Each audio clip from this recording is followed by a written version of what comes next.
My in-laws sold the lake house I helped renovate without telling me. I'd spent 2 summers rebuilding that deck by hand. When I asked what happened, they said, "You were just helping family." That's when I remembered the contract buried in my inbox. I don't usually post stuff like this, but I need to get it off my chest. I feel like I'm losing my mind. Back in 2017, my father-in-law Paul made a passing comment during a family barbecue that he was thinking about fixing up their old lake house. It had been in his family for decades, near Traverse City, Michigan. I'd been up there with my wife, Claire, a few times by then. The place needed a lot of work: rot on the deck, broken windows, soft spots in the floor. Paul laughed about it and said they didn't have the budget or energy anymore. I told him I could help. I worked in construction, mostly residential, and I was between big jobs that summer. I said I'd come up on weekends and see what I could do. He smiled and said, "If you're serious, we'd be grateful." That was the beginning. That first summer, I drove 3 hours every Friday after work, got in around 9 p.m., slept in a musty back room, and got up early to tear out the deck by hand. The wood was so old it practically crumbled. I demoed the entire thing, re-leveled the support beams, poured new footings, and installed cedar boards I bought out of my own pocket. Claire helped stain it. We took pictures. Paul and Cheryl standing on the new deck with their arms around each other, big smiles like it was their new retirement spot. I didn't ask for money. I honestly didn't even think about it. It felt good to do something useful. Paul kept saying, "Your family. We'll never forget this." Cheryl would bring iced tea, tell me I was saving them a fortune, say things like, "You're not just our son-in-law. You're our son." The second summer, I replaced the stairs, ripped out the old aluminum windows, and installed double-pane replacements I got through my supplier at a discount. I put in new flashing, repaired a section of the roof, and built a small shed for tools. It turned into my project. I was proud of it. I imagined us spending summers up there with kids one day. Claire seemed to love the place more and more each time. Then COVID hit in 2020. We used the lake house as a safe zone. We both worked remote, spent weeks at a time up there.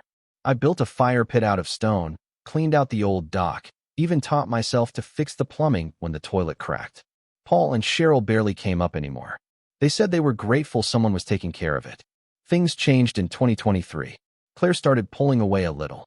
She was stressed, working longer hours. Her parents started talking about downsizing. I didn't think much of it. Then this past spring, I tried to schedule a weekend at the lake house. The keypad wouldn't work. I called Paul, no answer. Texted Cheryl. She responded with, "Oh honey, we sold the lake house last month. We thought you knew." Just like that. No call. No heads up. No thank you. Nothing. I stood in our kitchen for probably 10 minutes just staring at my phone. I called again, and when Paul picked up, I asked what the hell happened. He sounded casual, even a little annoyed. Said they got an offer from a couple in Grand Rapids who wanted a summer home. Said they didn't need the house anymore. When I told him I'd spent 2 full summers rebuilding that place, thousands of dollars and hundreds of hours, he said, "You were helping family. It's not like we hired you." That's when I lost it. I told Claire, and she just sat there quietly. Said she knew they were thinking about selling, but didn't know it would happen so fast. She tried to calm me down, told me not to take it personally. They're getting older. They needed the money. That kind of thing. I didn't sleep that night. Around 2 a.m., I started digging through old emails, wondering if there was anything I'd saved from back then. I didn't even know what I was looking for. But then I saw it. July 2017. An email from Paul, subject line, agreement, Lakehouse renovation. I remember now, he sent it after our first long planning call, said something about just putting it in writing for clarity. I'd never opened the attachment. When I finally did, my stomach dropped. It was a simple one-pager. Said that in exchange for any major structural work contributed by me, I'd be entitled to 10% equity in the property if it was ever sold. Dated. Signed by Paul. I'd forgotten all about it. But they hadn't. They counted on me forgetting. That document changes everything. And now, I'm not just the helpful son-in-law anymore. I'm a creditor, and they have no idea what's coming. I printed the contract that same night. 2 copies. I sat at the kitchen table until the sun came up, just staring at it. The line about 10% equity jumped off the page. I ran the numbers. The house had sold for $420,000.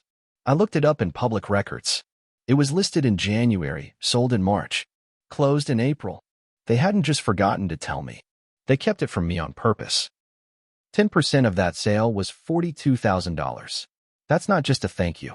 That's not just helping family. That's theft. I showed it to Claire that morning. She looked stunned at first, then scared. Why didn't you say anything about this? She asked quietly.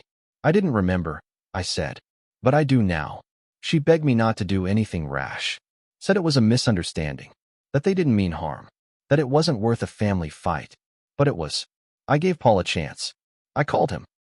I told him I found the agreement. I read the exact line about the 10% equity to him. He went silent. Then he said, that was years ago. That wasn't binding. It wasn't notarized or anything. I told him it was signed by him, and it would hold up in small claims court, maybe more. That's when his tone changed. He got cold. You really want to do this? Over money? No, I said. Over respect.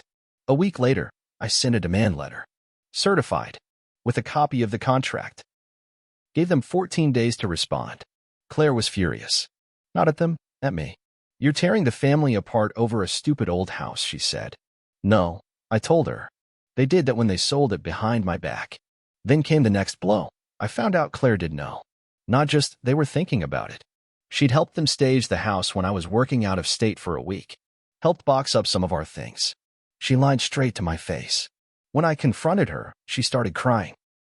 Said she thought they'd offer me something after the sale, and when they didn't, she didn't know how to fix it. Said she begged them to talk to me. That she was caught in the middle. But the damage was done. She hid it. She watched me plan summer weekends there, knowing the house wasn't ours anymore. I moved into a motel that night. 2 days later, I got a call from their lawyer. A man named Harold something. Said Paul and Cheryl deny any wrongdoing, that the agreement was informal, and that there was no legal proof I was owed anything. I told them I'd see them in court. But this wasn't just going to be about money anymore. This was going to be personal. The lawsuit was already in motion when I got the next shock. About a week after their lawyer called, I got a LinkedIn message from a guy named Brent.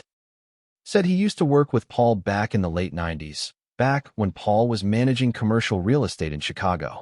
The message was short. Saw your name in a legal query. If you're suing Paul W., happy to talk. He pulled something similar on me 20 years ago. I didn't reply right away. I didn't know who this guy was or what he wanted. But the curiosity got to me, and I eventually called him. What he told me turned my stomach. Back in 2001, Paul had been part of a group of 5 guys who went in on a commercial warehouse property together. Brent said Paul convinced them all to let him manage the renovations, handle city inspections, line up buyers.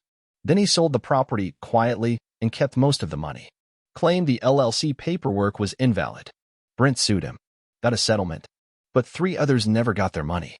He's good at hiding the paper trail, Brent said. You better be ready. I called my lawyer immediately. We subpoenaed Paul's emails through discovery. My lawyer found something even worse. Paul had emailed the buyer of the Lakehouse before listing it.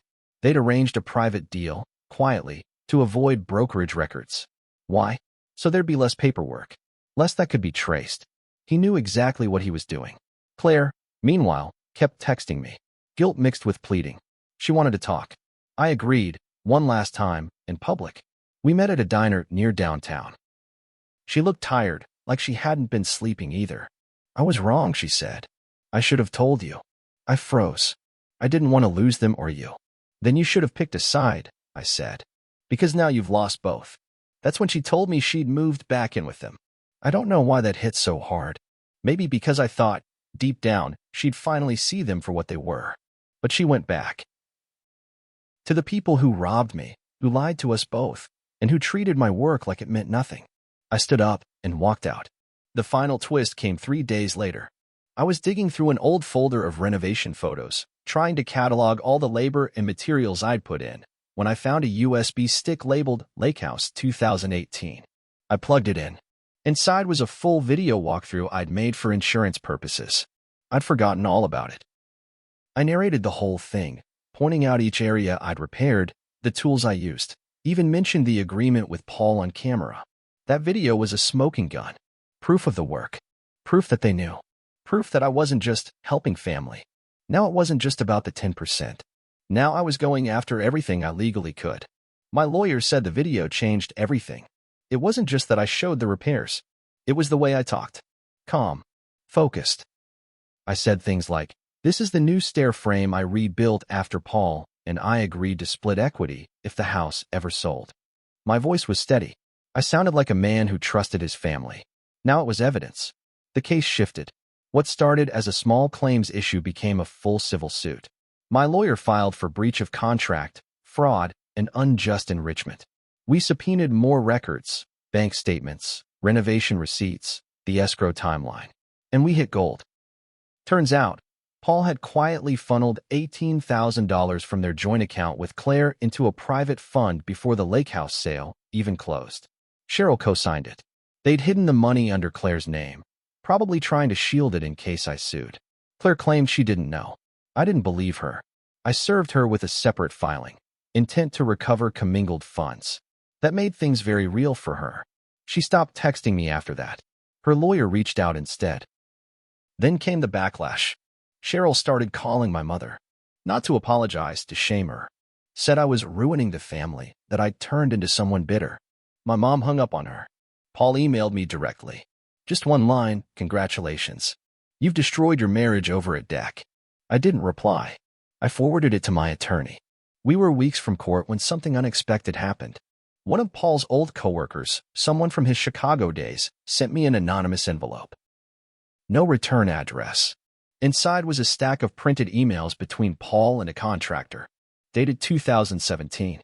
In them, Paul described the renovations I was doing and included the line, "He doesn't want money, just a foot in the door in case we sell someday." That was the final piece. Paul knew he was acknowledging my equity. He knew, and he said so in writing to someone else. That's when my lawyer smiled for the first time since we started. He said, "They tried to treat you like a handyman, but they're going to pay like you were a partner." The court date was set for a Monday in late May. It had been almost a year since they sold the Lakehouse. Claire didn't show up. Her lawyer came instead and sat stiffly at their table beside Paul and Cheryl, who both looked like they'd aged 10 years since I last saw them. I wasn't nervous. I was angry, yes. Hurt, but calm. My lawyer laid everything out piece by piece. The signed agreement, the photos, the receipts, the video, the email from Paul to his contractor, the bank document showing money moved under Claire's name. Every shred of it proved I hadn't just been helping family. I was promised something, and they tried to erase me from it. Paul's lawyer tried to say the agreement was informal, that Paul never meant it as a binding contract, that families talk all the time about equity, but it's usually just talk. But then we played the video. My voice filled the room. Steady, confident, not angry, just explaining everything I'd done. The new deck, the fire pit, the new roofline I patched in 2018. Then we entered the emails into evidence.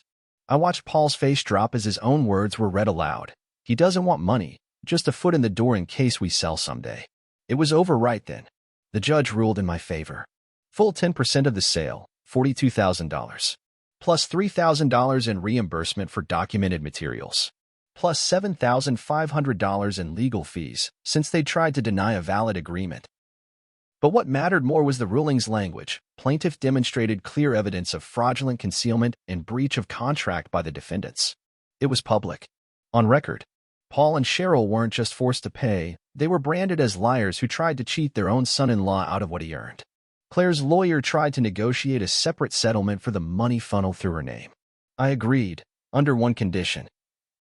She would have to write a signed statement admitting she knew about the sale and said nothing. She did.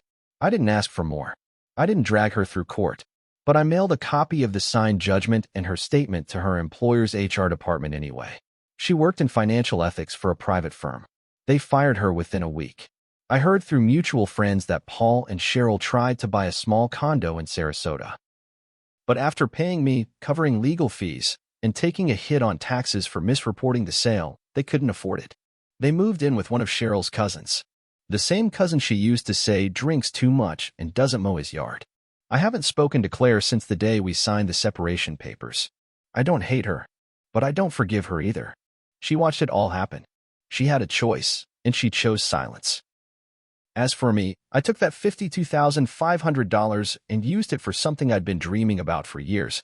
I bought a half-acre plot near Glen Arbor. Built a small cabin. Nothing fancy. Just clean wood, wide windows, and a quiet view of the trees. I built the deck myself. And every time I walk across it, barefoot and calm. I remember this. I was never just helping family. I was building something real. They just didn't see it. But the court did. And now, so does everyone else.